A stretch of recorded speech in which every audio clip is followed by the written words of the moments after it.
Hello, it is Diane's Blue Hearts and Butterflies.com, and trying to get everything in where you can see it on here.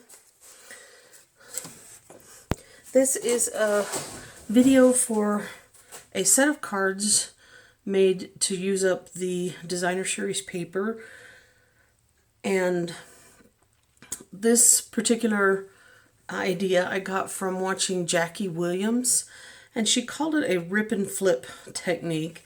You can kind of see that there's ripped edge on this paper, and I was gonna show you how to do this. You can use this with any paper, any stamp set, any tags, any ribbons that you may have. And I was just using up a lot of old kind of things that I had on hand. I did use a retired item, the Tags in Bloom celebration set from a couple of years ago. Also the Lovely You, which is in the current 21-22 annual catalog. I used the Label Me Lovely punch, which happened to coordinate with this celebration item. The Lovely Labels Pick-a-Punch that coordinates with the Lovely You stamp set. And then the Label Me Fancy punch, which also did coordinate with this stamp set from the celebration. I also used another celebration item with the designer series paper that I used. It was the it was in the last January and February 2021 celebration catalog. I had quite a bit of this paper left, so I used this along with a lot of ribbons and twines that I had left over. And all of the measurements, dimensions, and the supplies that you'll need for this are listed on my blog at dianesblueheartsandbutterflies.com, and you can go over there to check that out. So let me go through what you need in order to be able to do this type of card.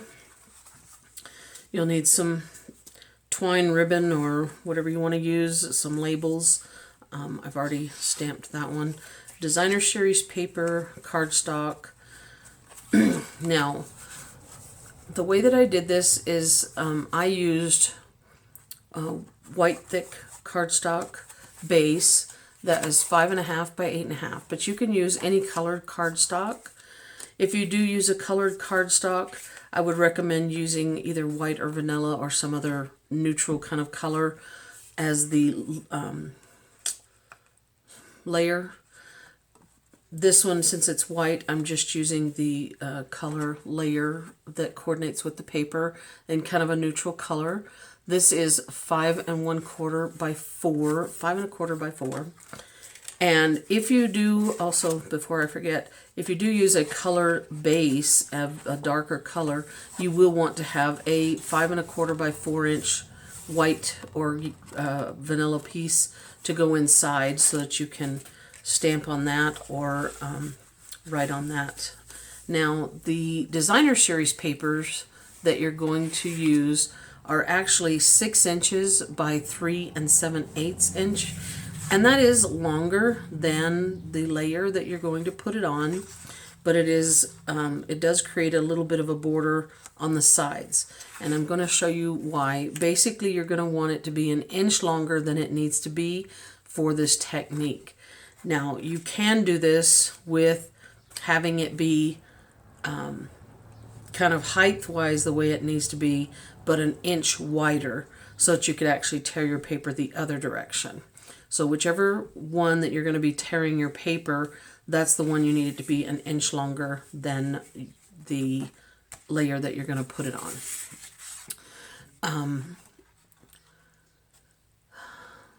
This technique, she called it rip and flip, because basically you rip the piece of paper and you turn over the portion. So you figure out which side you want to have as the largest piece on the front, which for me it would be this piece.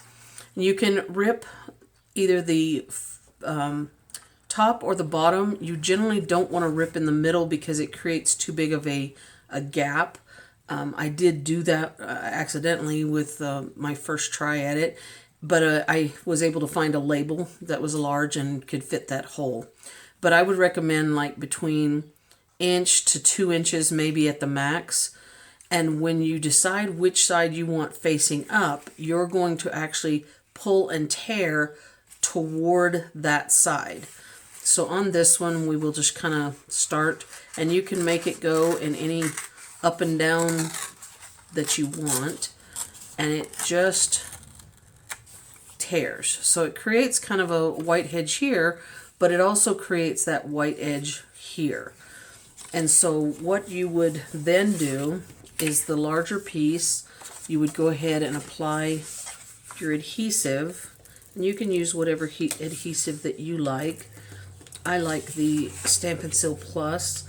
It rolls fairly easy, and it has little slits in it that make it easy to maneuver as well as easy to stop and pull off.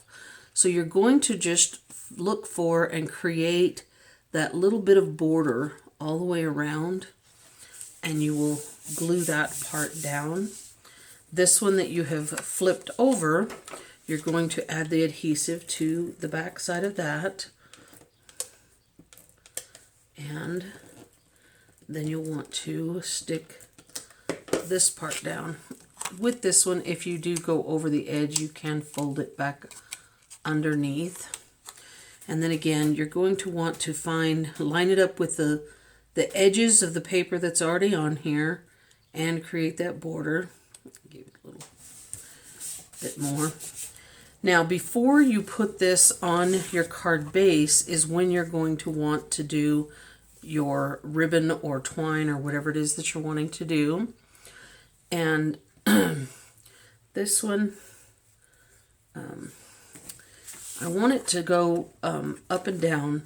So this one I would want to have at least a 6-inch piece of ribbon to be able to go this way. I'm actually going to kind of back and forth this to, on this back side, you'll put a little bit of adhesive that holds the twine or ribbon, and then you want to end up with, on this one, I'm wanting to have 3 strands of the twine, and then I will just snip that off, and then I'm going to go ahead and add adhesive around this edge.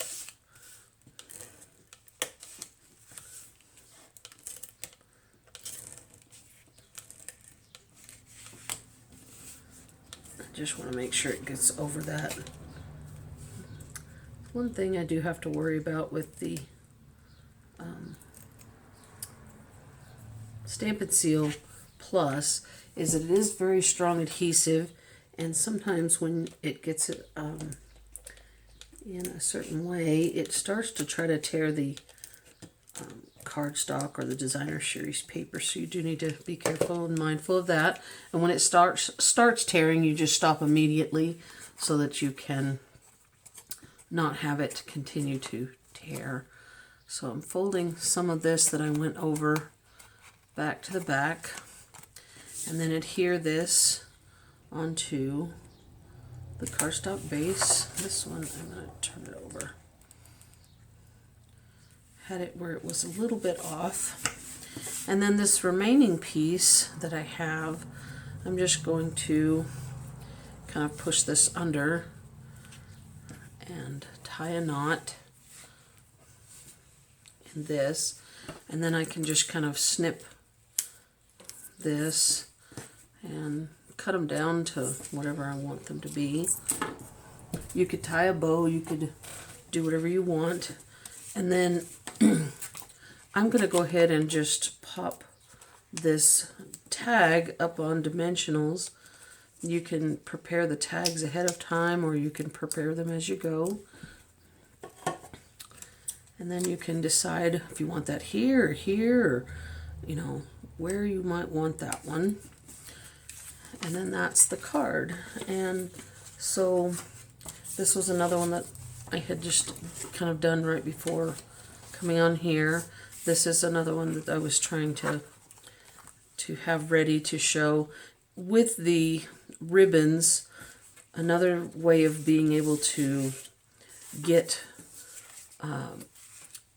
that look of a tied knot without having to actually wrap it around and hold it with your fingers and everything is you can run a length of the ribbon round to the back, make sure it didn't get twisted like that, and pull this on around, and then you'll go ahead and adhere this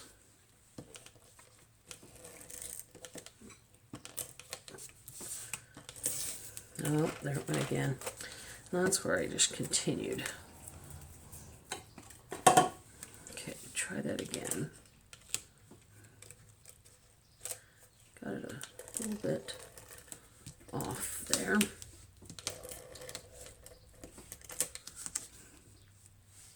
For some reason it kind of creates a excess on the adhesive for some reason. So you might need to adjust this a little bit. I got it a little bit over too far. And then you will adhere this to the base, creating that border. And then just like I did with this twine, I just run another 6-inch piece up underneath that ribbon. And then when you pull it, you just tie it straight across this way and you pull this down. And when you pull it in the same direction that the ribbon is on here. And then you can just kind of clip those and you have this neat little bow that, or knot, that people think was so hard to do, and it wasn't. And then this one, I'm going to go ahead and put some dimensionals on it. You can always add bling, sequins, rhinestones, colored dots, any type of other embellishment that you want for these. I think I am gonna just leave that down here.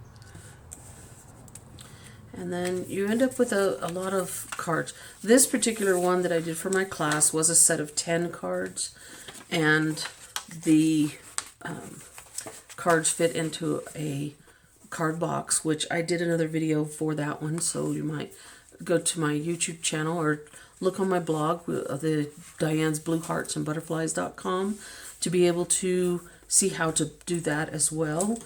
And I appreciate you checking on my blog and coming and joining me to share in how to do this really neat, simple, fun, fast technique to be able to do a quick set of cards. Helps you to use up the designer series paper that you might have, some old ribbons and twines that you have laying around. And I hope that you'll come back and check things with me.